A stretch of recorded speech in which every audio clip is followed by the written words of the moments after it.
Welcome to the Space Deal. Today I'll be demonstrating how to construct an Arduino-powered weather station. Meteorology is extremely important in our society.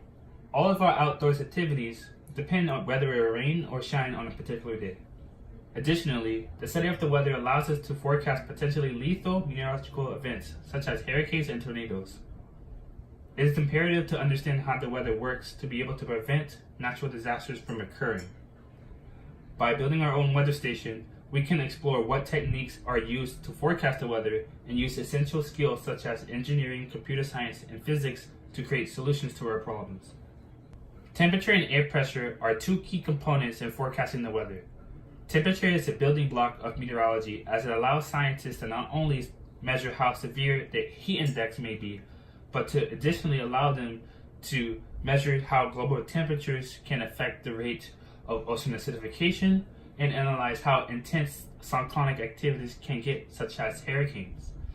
Air pressure is also crucial because it allows us to determine if a storm is approaching and to what degree of severity.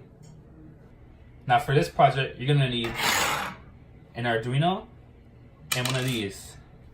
So this is a BMP180 pressure sensor. And you're also going to need one of these, a breadboard. To start the project off, first identify what outputs the chip has. For the BMP180 chip, you have 4 outputs: voltage, ground, SCL, which is the clock speed for the Arduino, and SDA. After you create your connections, now upload the code. I will provide the code and the components in the description below.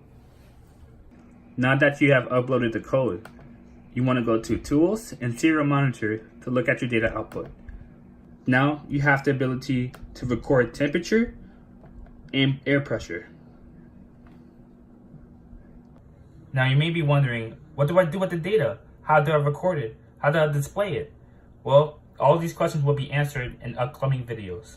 So please do the common YouTube things and comment, like, and subscribe if you want to learn more on how to build your own weather station. This video is part 1 and part 2 will be coming up regardless.